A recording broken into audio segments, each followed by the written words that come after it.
Hi everyone, in today's video, I'll be reviewing a win Ciel decklist that I've been playing for over the past few months, and that I even managed to score 4 wins, 1 tie and 2 losses with it in my first ever regional. So I'll be going through the decklist portion of the video first, then showing some gameplay of the deck in action. So a quick overview of how the deck actually works. The main win con, if you can even consider it a win con, is Imperial Galebind, a really powerful card that you'll be using a lot in this deck to help either trigger powerful on-enter abilities on your side, or just being annoying to your opponents by suppressing their cards, slowly overwhelming your opponents with the amount of attrition and control you'll be having throughout the game. This is definitely one of the slower decks that focuses more on outvaluing your opponent with pure hand size, kinda like Water Combing. So let's get started, shall we? Let's start with the material deck. We're gonna be using the normal Wind Spirit with level 1 to 3 CL. Since Imperial Galebind is an EX card, you need to have at least level 3 CL to do so. For Regalia, we have Backup Charger, Chalice of Blood, since we are a level 3 champion, Purifying Turbo for sniping off powerful graveyard effects, and an interesting inclusion, which is kinda like Hourglass. And the reason it's in here is not because of its on-charge effect, which is still pretty good. It's so that we can always have access to at least one item throughout the game to suppress with, to help cycle our deck. Then we have some CL staples like Maximum of Mana, good to get back powerful cards from your mastery like Galebind of course, and Grandarchive, which is gonna be your main weapon in this deck for dealing damage throughout the game. We also have 2 flex spot options for anything you might need to run in your local meta. I personally like to run Tariff and Censor, as this deck does a lot of nothing in the early game, so having Tariff Ring as an option is really good so that you just don't die outright in the early game. While Censor is here because it's just good against fire and water, the 9 graveyard effects is always just great. Next up, let's talk about the cards in the main deck itself. For the ally part of the deck, of course, we have 4 Dungeon Guides, since we are a level 3 deck. We also have 4 Windmill Engineers and 3 Ascents, the bread and butter of every win deck. Good when you're going second, and just a great combo overall. And for our suppressed cards, we also have Baby Green and Hasty Caterpillar. For Baby Green, even without class bonus making it fast speed, it's still an insanely good card. It just pairs up with any of our items in our deck to just let us draw. And even though Hasty is technically a weaker version of Baby Green, it's still really strong since it actually has fast activation and can even suppress allies. And don't forget, both of these are really good allies for Ascent Protectors. And since we're in the topic of suppressing, we also run for Forest Cakes for obviously Baby Green Slime and Hasty Caterpillar. But most importantly, Imperial Galebind, since having at least 3 items on the board already means you can just draw 3 with a single Imperial Galebind, which is pretty broken.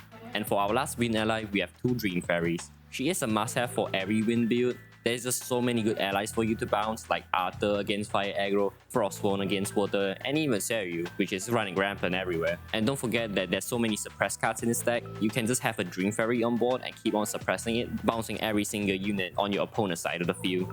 Moving forward, we have the spell part of the deck, which is actually really important because if you think about it, Wind doesn't really have any way of putting cards into your graveyard, unlike Fire and Water. So having spells that goes neutral, for example Scout the Land, means you don't lose anything, and when you actually level up to CL level 1, you already have cards in your graveyard for you to omen, which is really important for cards like Hasty Caterpillar for example. So with that being said, we obviously run 4 Imperial Scalebind, the main highlight of the deck after all. We also have 4 Fairy Whisperers, 3 Scout the Lands, and 4 Expedition Opening, and 1 Turbocharge. These cards allow you to dig through your deck while having an omen target, so all these are insanely good.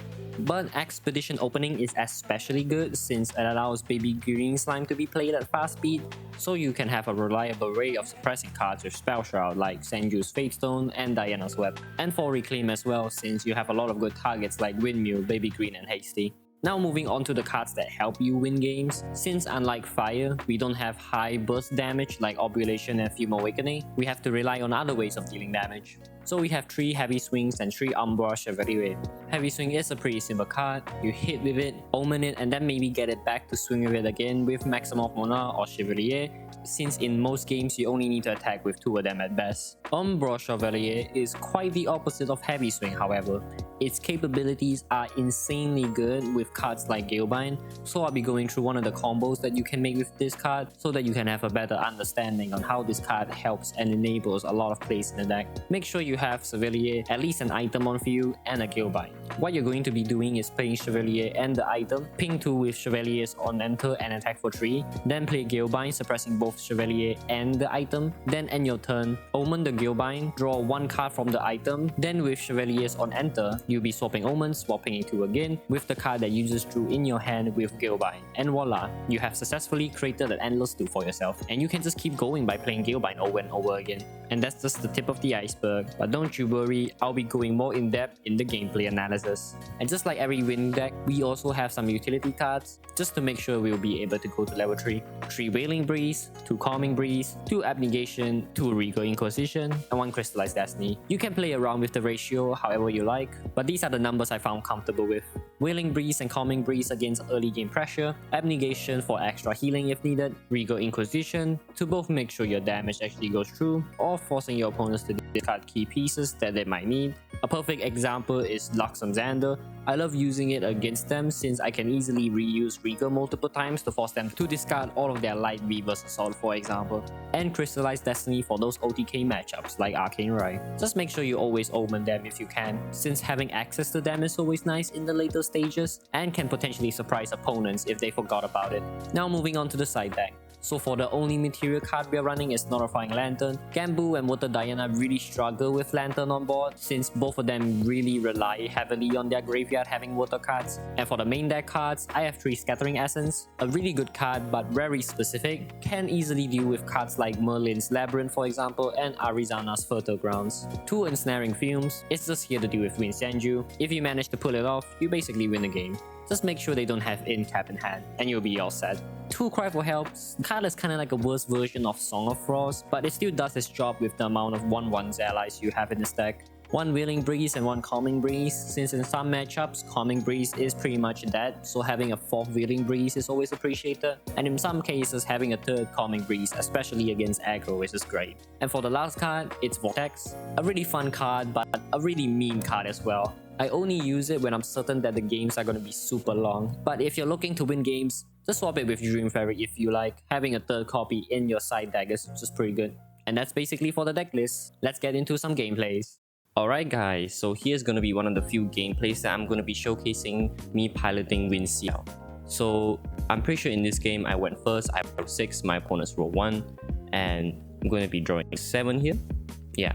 So starting hand, pretty decent. Having a Windmill and a Reclaim is really strong in any win deck, but especially in Ciel because I have 2 plays I can make on my next turn. First off, I can either go kind of like Hourglass with banishing the Reclaim, which is Floating Memory, so that I can have an item for my Gilbine since I have 2 in hand, or even Baby Green if I draw into it sooner or later. Or another player that I can go for is immediately go to Ciel level 1, which is also a pretty strong play since I have Fairy Whisper in hand, so I already have an Omen target in my graveyard. This was against Water Diana. Water Diana, if it isn't the Astra version and it's just pure water, they deal a lot of damage really quickly, so I need to try to at least stay in a position where I can just not die super early, because they can go Toad Cup Song, they can play the Ranger Strive with Cheshire Cat. This deck does a lot of damage really quickly, and my opponent decided to play Cheshire Cat turn 1. Pretty good on since he can go Diana turn 2 and then Ranger Strive on turn 3, or even pull out the Bulwark Sword. He didn't swing against Windmill, which is kind of unfortunate, he just went face because I had Reclaim. So I'll be Reclaiming here, bouncing Windmill, going to start off my turn here, going to Materialization phase. Yeah, I was thinking whether or not either Candlelight Hourglass or Ciel level 1, but I'm pretty sure I have Willing Breeze here, so that's why I pulled out a Candlelight Hourglass here, because I'm pretty confident that I can at least survive next turn, so that I can just go to Ciel level 1. And here's me going to search with Fairy Whisper, Glimpsing Tree. That's Baby Green, a really good card, and another Wailing Breeze, which is also pretty nice. So I'm pretty sure I'm going to be revealing Baby Green here. I'm not going to be showing him that I have Wailing Breeze because I kind of want the element of surprise here. He doesn't know that I have 2 Wailing Breeze in my hand right now. So I'm pretty sure the second Reclaim was I drew into it with the Windmill here from last turn. So I have a really strong play here. I can go Baby Green and Windmill, and I'm pretty sure I would still have hand cards to go reclaim here. So I'm pretty sure that's what I'm going to be doing here. Yeah, so showing the 2 Gale Binds again, playing Windmill, swing for 1 first, go for Baby Green, and play Regal. I'm pretty sure another Wailing, yeah. Suppressing the Candlelight Hourglass here, and because of this play, next turn, on my end phase at least, I'm going to be flipping back Candlelight Hourglass, drawing a card. So if I do happen to take like a lot of damage, and he has a lot of the 2-cost 1/2 Ranger card, forgot his name, that swings for 4, I could reclaim Baby Green first into Wailing Breeze, which is still a pretty good play because I have a lot of win cards right now. And then I would have a floating in my graveyard to banish to go to Ciel level 1 next turn. So he's gonna be going Undercurrent Vestige, pretty strong card. He gets the Glimpse, which is really scary. He gets to potentially get more allies like Frostborn, since this is a floating memory. But since he's going full hands down, he can't fast speed play a Aether Charge card here onto his Diana's weapon, so that's also pretty good for me. On the top and 0 to the bottom, gaining distance. Going to definitely be materializing Diana here, yeah. Random banish, backstep, and pulling out the weapon, yep. So P-Recon, he can't play a Aether Charge card onto the weapon. He needs to play them right now. And he did happen to have the Archer, the Ranger card, yeah. So yeah, that's gonna be a lot of damage really early. And he might, I'm pretty sure the reason why he played Archer here is so he can banish the floating here and try to search for Aether Charge, because he might not have an Aether Charge in hand. That's why he's going for that play. He did Glimpse 3, so I'm guessing he's gonna draw into an Aether Charge here. But swinging for 4, and might swing for another. Oh, he drew 3 by accident, by the way. So he's swinging for 4 here, and if he plays an Aether Charge here onto the weapon, then he swings for another 3. So I was thinking here whether or not I should just go Wailing Breeze, because if I go Wailing here, he can't glimpse with his weapon, and he can't mill any cards from the top of his deck. So I'm thinking whether or not I should just Wailing this early, because I have 2 units, right? I have Windmill and I have Baby Green to kill off his Archer. Pretty sure I go for the Reclaim here. I just didn't want him to keep glimpsing for more cards. Yeah, I do go Reclaim here, bouncing Baby Green, stronger than Windmill, so obviously go for Baby Green, and just go Wailing Breeze here. I'm not quite sure whether or not it was the correct play, but I just didn't really want him glimpsing more cards with his weapon, since most likely he should have an Aether Charge card in his hand, because he did glimpse 3 with Undercurrent Vestige from last turn. So I was just denying him just free glimpsing again and damage. Since I have Baby Green in hand, I can replay it and just kill off the Archer next turn. So go to Ciel level 1, banishing Reclaim here. Going to be generating the Mastery, go to Recollection, draw. Yeah. So right now I do have another Wailing. I can go for it next turn, but I'm pretty sure this turn is just going to be me gaining influence a bunch. Yeah, I'm going to be swinging to Archer here. It's going to take 1. Since I'm going to have a second Windmill, I'm pretty sure I'm going to play it here. Yeah, I'm pretty sure I'm going to play another set of Windmills and Baby Green here. Just cycling my deck as efficient as possible. Forgot to go to main phase, swing against the Archer again. Killing it off, pretty good. I did drew into another Reclaim, which is kind of crazy. More floating is always appreciated, and again allows me to keep on replaying Baby Green here. Too bad I didn't have Expedition opening. If I did have Expedition opening, I'm pretty sure I didn't draw into it, but if I did in this matchup, I think it would have been insane, because I could have just suppressed his weapon away, which against a Diana just completely destroys them. Too bad Hasty can't do it, because the water weapon has Spell Shot, but Baby Green doesn't have as a spell, as a text, so it's an on-enter effect. So I'll be flipping Candlelight Hourglass here for the extra draw, swinging against Diana here. And I'm pretty sure I'm going to end my turn. Yep, put Wailing in my Mastery for future turns if I really need to. Get it back and draw a card. Okay. Dream Fairy, not that strong of a card. It is a win card, so it passes up really well with Wailing Breeze here. But he could, let's say, if he materializes Ranger Strives, which I think he does on his own turn, Dream Fairy is kind of useless because he can just banish Cheshire Cat to +4 range, I'm pretty sure.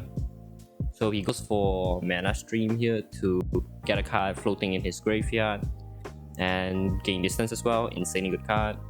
He's going to be getting Polvox Sword. Okay, so interesting play here because he didn't went for... I thought he would have went for Ranger's Drive here because that would have been so much damage. He could have swung for 1 with Cheshire Cat and then swing for 8 the Ranger's Drive, and Cat, that would be 8 this range because he had distance here because of the Mana Stream here, by the way.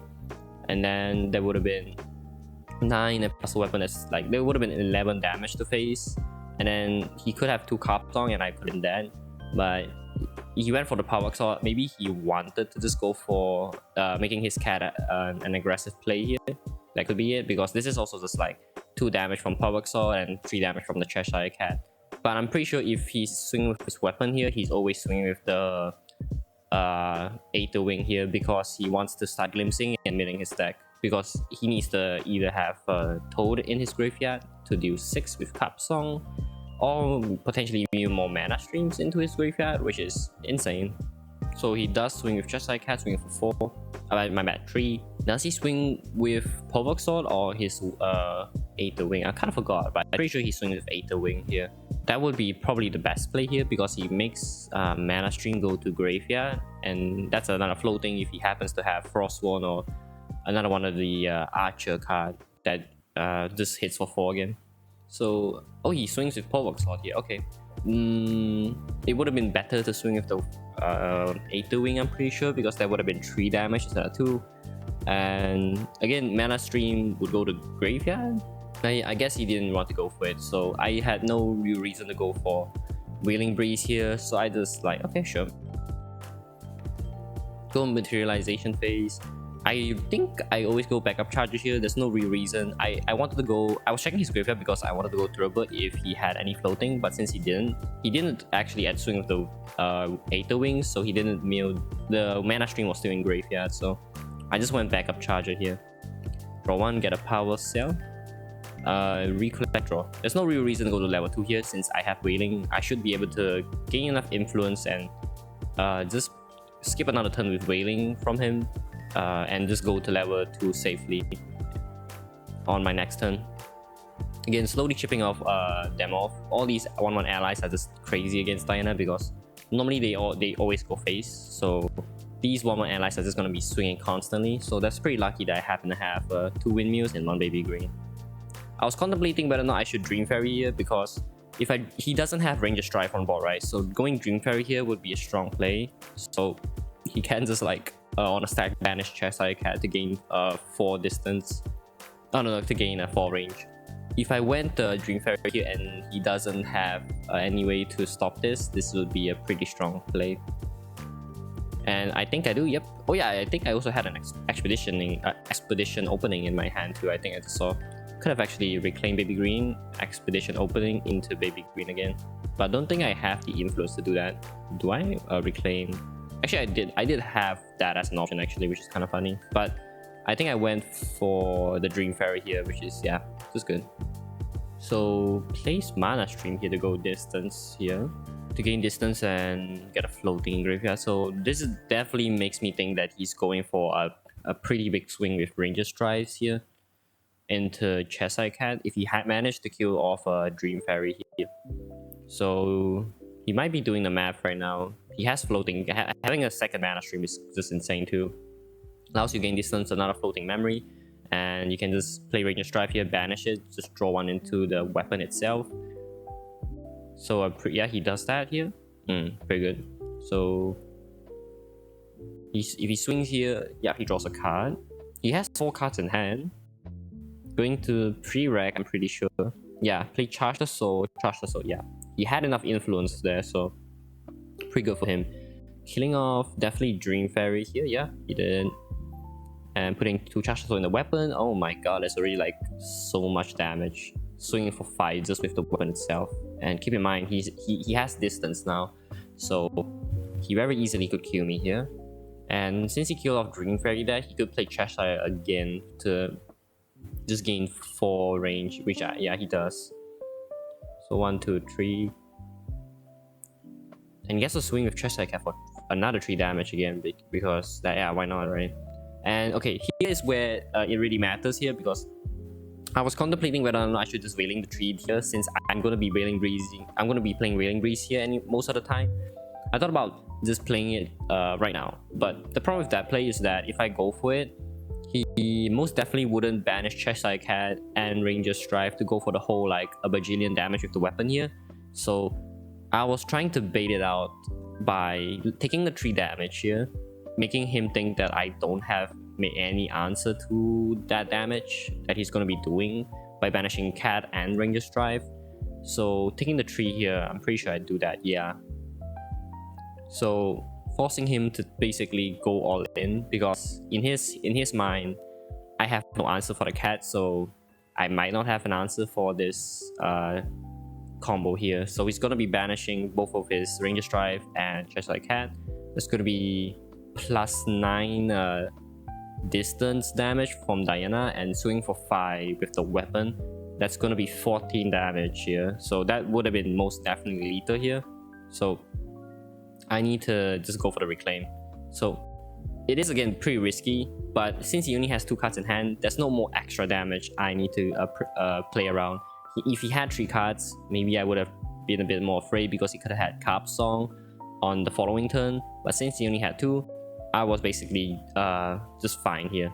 Yeah, because as long as I prevented the lethal with the weapon here, I'm gonna be all set.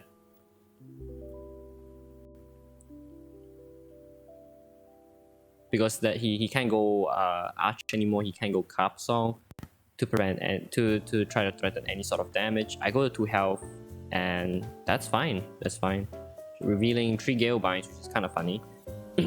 And he's gonna be glimpsing for 11, I'm pretty sure, or 10. Yeah. Okay, so he glimpsed 10 and he mills a Frostbone. Wow, didn't have any floating. Kind of sad. Or any Toad too, which is, you know, that would have been so much better. But so now I go to gonna be materializing Ciel level 2, I'm pretty sure, in this turn. Yeah. So yeah, all of his 8 wing goes to graveyard.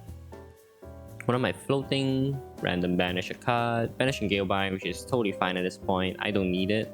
Of course, I would have preferred using it and showcasing it in the gameplay part, but I didn't really need to. Going to prop Ciel level 2 effect to draw 1, to discard draw 1. Again, Rigor in this matchup, not that useful. All I need to do now is basically count lethal, and I'm pretty sure I did have lethal this turn with so much damage with the Windmills and Baby Greens that they did in previous turns, just swinging 1 constantly against them. So I'm pretty sure I always go Dungeon Guy. There's no point in not going it. He has 2 cards, he can't Frostbind, and even if he did, I wouldn't mind paying for the 2 extra costs. Because again, going to Ciel level 3 is the whole point of the deck, to allow you to play your Umbras and Galebinds here. So I think I'm waiting to see whether or not he's okay with it. Yeah. So random banish 2, swing 1 with Dungeon Guide here, and then since he has 9 health, perfect time to just go heavy swing here. So heavy swing is going to come in for 7, 1 from the mastery and 6 from heavy swing itself.